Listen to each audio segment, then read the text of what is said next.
안녕하세요. 대한민국 좌파들의 민낯을 낱낱이 까발리는 남자 정치구단 우영우입니다. 자, 오늘 이야기해 볼 주제는 민주당 잔류를 선택한 친문 임종석에 대해서 한번 알아보도록 할게요.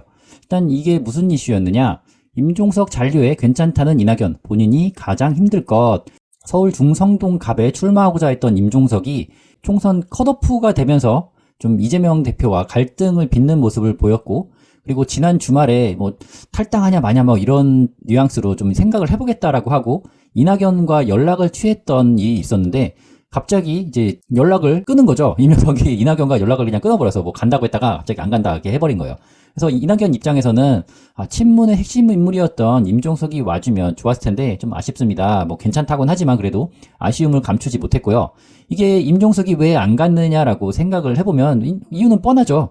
새로운 미래가 이거 개털이야, 개털. 생각해보니까 저기 가서 망하는 것보다 차라리 잔류하는 게 내가 보기에는 낫다라고 판단을 한 것 같아요.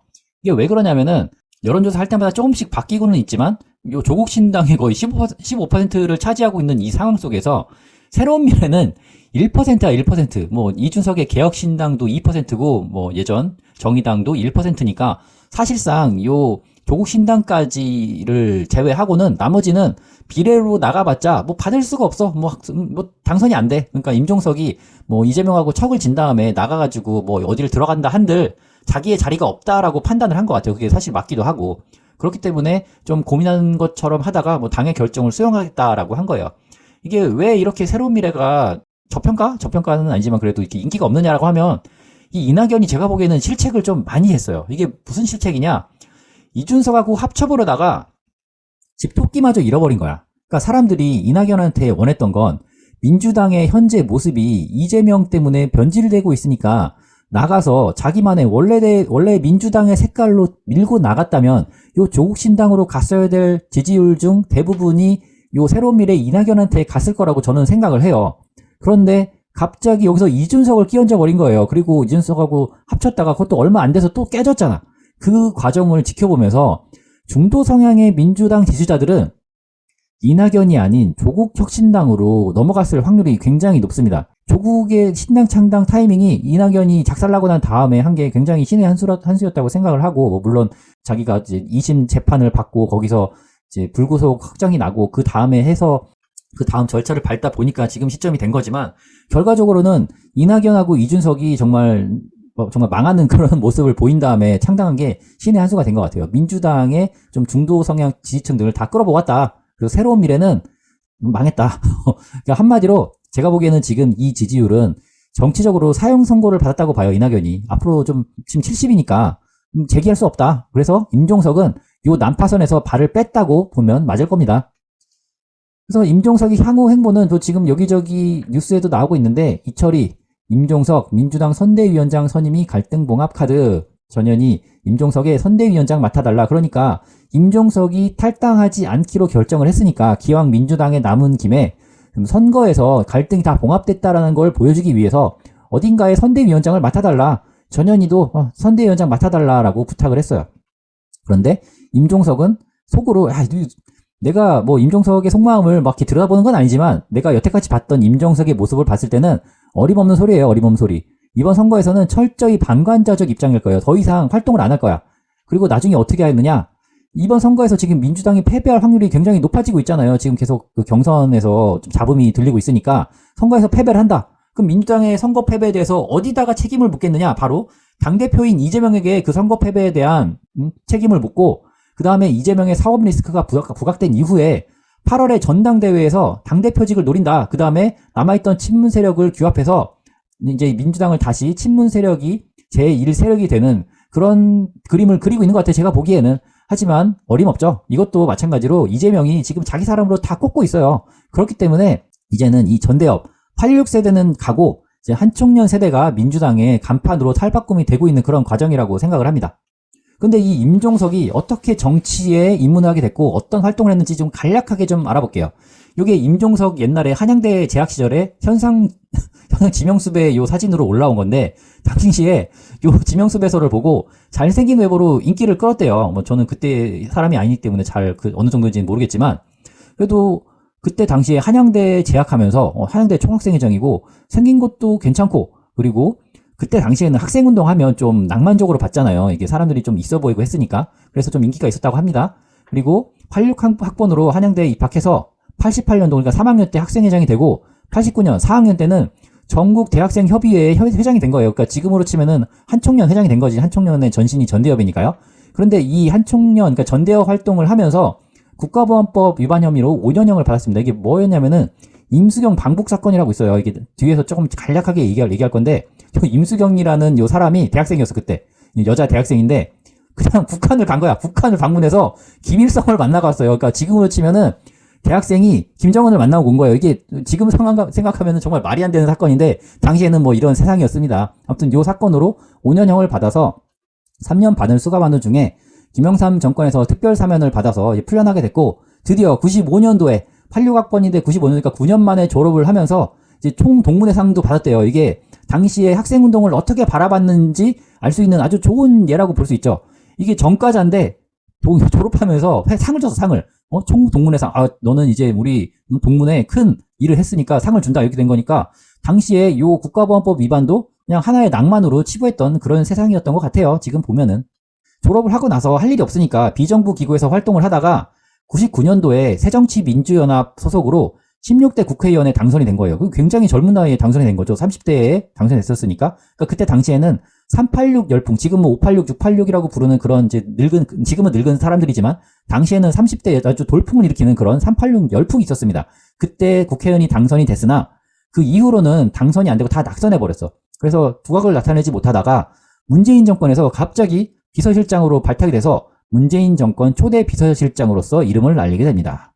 근데 이제 임종석에 대해서 몇 가지 좀 의문점이 있어요. 이거 또 뉴스에도 나오고 있는 그런 논란거리인데, 평창동에 집이 있대. 물론 이제 자기 집은 아니에요. 자기 집은 아니고 평창동에서 전세를 살고 있어요. 근데 이게 좀 로비가 아닌가라는 그런 뉴스 기사가 나왔죠. 이게 뭐였냐면은 2019년도부터 서울 평창동 하면은 상당히 좀 부자 동네잖아요. 부촌인데 특별히 직업이 없이 살아온 임종석이 거기에 어떻게 들어가서 살 수 있느냐, 뭐 전세로 뭐 6억인가 7억에 들어가서 살고 있다고 하는데, 그 평창동 자택이 임 전 실장과 호영무제하는 동양 사업가의 소유라고 돼 있어요. 그러니까 아는 사람이 임종석한테 싸게 전세를 준 게 아니냐, 이거는 특혜 아니냐라는 의혹을 제기하고 있는데, 본인은 아니라고 하죠, 당연히. 그러니까 이게 뭐냐면은 2019년도 6월에 보증금 7억 원을 내고 평창동 집에 입주를 했는데 2019년도 1월에는 전 재산이 6억 5천이라고 했는데 갑자기 돈이 어디서 나가지고 7억짜리 전세를 쑥 들어갔느냐, 이런 게 좀 이슈가 되고 있고요. 그리고 이 집의 소유주로 되어 있는 캐리어홀딩스의 오너가 김동석 회장이라는 사람인데, 이 사람은 IT 에너지라고 하는 전남 장흥에서 에너지 사업을 하는 회사야. 그러니까 조금 냄새가 나는 거야. 이게 문재인 정권에서 뭔가 신재생 에너지에 대해서 굉장히 막 하려고 했잖아. 근데 하필이면 임종석의 집주인이 이런 일을 하는 회사의 오너다? 냄새가 나는데요. 정확하게 조사는 누군가 해야 되겠지만 아무튼 냄새는 납니다. 평창동이 어디냐? 요 집이라고 해요, 요 집. 이제 임종석이 들어갈 때 집을 한번 싹 고쳐줬대. 심지어 고쳐준 거야. 왜 전세입자한테 그렇게까지 잘해주는 거야? 이렇게 차고지까지 따로 있는 집이니까 굉장히 좋은 집이죠. 뭐 안에 들어가 보진 못했지만 마당도 있고 막 그럴 것 같아요. 서울에서 마당이 있는 집에 산다?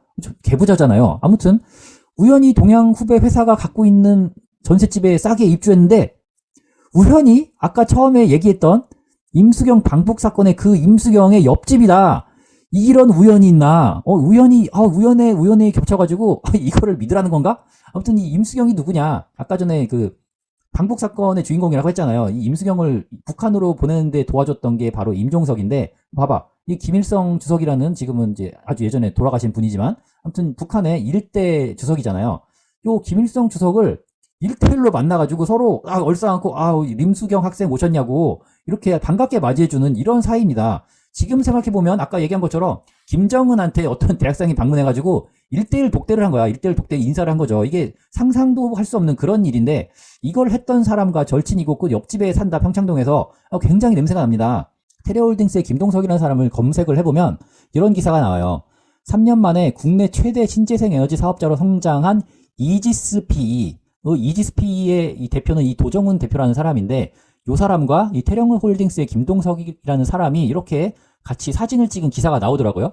그러니까 저는 요 문재인 정권에서 왜 그렇게 탈원전을 하고 싶어 했는지 정말 전 이해를 못 했거든요. 왜냐하면 이 탈원전이라는 게, 이거 원전이라는 게 기저전력을 담당하는 아주 중요한 에너지원이고, 그리고 국제적으로는 탄소를 발생하지 않는 좀 클린 에너지로 각광을 받는 게 바로 원자력이란 말이에요. 그런데 굳이 이 잘하고 있는 우리나라가 원자력 잘하잖아요. 여기저기 세계 수출도 하고, 그리고 한국형 원전으로 해서 좀 권위도 있고, 그리고 납품 실적도 있기 때문에 굉장히 잘 나가는 사업이 될 수 있는 그런 산업군인데, 갑자기 문재인 정권에서 탈원전을 해버리더니 신재생 에너지, 뭐 풍력이라던가 아니면은 태양광 사업, 그리고 또 그 태양광 같은 경우에는 중국산 패널이 굉장히 많이 쓰이기 때문에 이게 과연 친환경인가라는 그런 문제 제기를 하는 사람도 있지만, 아무튼 무리하게 그걸 진행을 했어요. 대체 문재인 정권은 왜 그 사업을 그렇게 목매달아서 추진을 했을까라는 그런 좀 의심을 전 해보고 싶어요. 아마도 이 건과 관련돼서 어떤 커넥션이 있지 않을까라는 그런 생각을 합니다. 물론 이건 조사를 해봐야 되겠지만,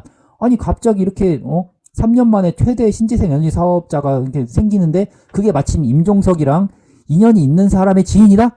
아, 너무 냄새가 나가지고 좀 냄새가 진동을 하는 것 같아. 아무튼 아직 밝혀진 건 없으니까 여기까지만 하겠습니다. 그런데 또 한 가지 좀 이슈가 있어요. 그게 뭐냐면은 임종석은 반미주의자예요. 기본적으로 종북 세력은 반미 반일주의자란 말이에요. 왜냐하면 예전에도 설명한 것처럼 끈 전술에 따라서 대한민국을 지키고 있는 것은 일본과 미국, 한미일 동맹이기 때문에 세계 중에서 하나라도 떨어져 나가면 한국은 가시 떨어져 버리니까 방어막이 없어져 버린다. 그렇기 때문에 반미 반일 운동을 한국 내에서 진행해서 적화 통일을 하는데 전략으로 써야 된다는 게 바로 종북주의자들의 사상이에요. 이런 반미주의자 임종석이 딸은 시카고 아트스쿨, 그러니까 미국 유학생이란 말이에요. 그러니까 이게 좀 앞뒤가 안 맞잖아. 나는 반미주의자인데 내 애의 교육은 미국에서 시켜야 되겠어. 앞뒤가 안 맞죠? 근데 거기다가 제주도 국제학교를 졸업한 다음에 시카고 아트스쿨로 진학을 했대요. 제가 이 제주도 국제학교에 대해서 약간 알거든요. 아는 사람이 여기 애를 보내가지고. 근데 여기가 그냥 학교에다가 내는 돈만 1년에 5천을 내야 돼. 근데 그것만 시킬 수 있느냐? 절대 그렇지 않죠. 이 국제학교 다니는 친구들 같은 경우에는 기본적으로 사교육을 또 같이 받아요. 이 사교육비가 만만치 않은 게 학교에서 영어로 배우니까 영어로 다른 교과를 가르칠 수 있는 사람한테 배워야 하다 보니까 이 사교육비도 다른 데보다 훨씬 비싸단 말이에요. 그렇기 때문에 요 사교육비 플러스 그리고 국제학교 다니는 친구들의 대부분이 한국 대학을 가는 게 목적이 아닌 친구들이에요. 다 유학을 가는 게 목적인 사람들이란 말이에요. 그러면 어떻게 해야 되느냐?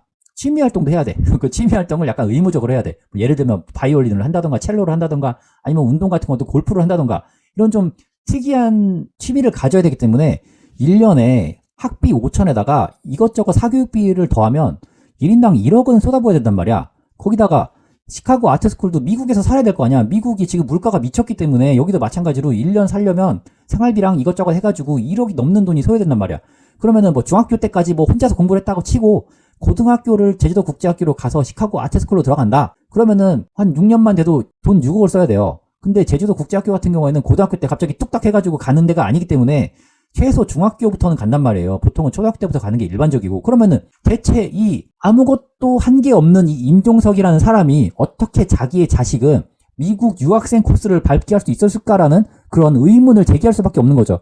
뭐 부인이 돈이 많았을 수도 있지만 뭐 자기 재산 신고상에서는 그런 게 보이지 않았기 때문에 좀 이상하다. 그리고 미국 가서도 뭐 여행도 다니고 생활비도 써야 되고 뭔가 명품도 사고 해야 되는데 대체 이 돈은 다 어디에서 받는가라는 그런 의문을 저는 제기하고 있습니다. 자식 교육비를 그렇게 대고도 재산이 늘어나는 능력자 임종석 그 비결에 대해서 저는 정말 너무 궁금해요. 저도 열심히 일하고 돈을 모으고 해가지고 겨우 뭐 자산 뭐 몇억 10억 이렇게 모으고 있는데 대체 임종석은 돈을 그렇게 쓰고도 돈 안 되는 정치만 그렇게 하고도 어떻게 돈을 모았는가? 저는 정말 궁금합니다. 그 비결을 배우고 싶어요. 임종석 전 비서실장님 제발 대한민국의 많은 일반적인 사람들을 위해서 대체 어떻게 돈을 그렇게 벌고 재산을 불려왔는지 공개해 주시면 정말 모든 사람들에게 많은 도움이 될 것 같습니다. 자, 오늘 여기까지 하고 다음 시간에 또 재미있는 소식들로 찾아뵙도록 하겠습니다. 감사합니다.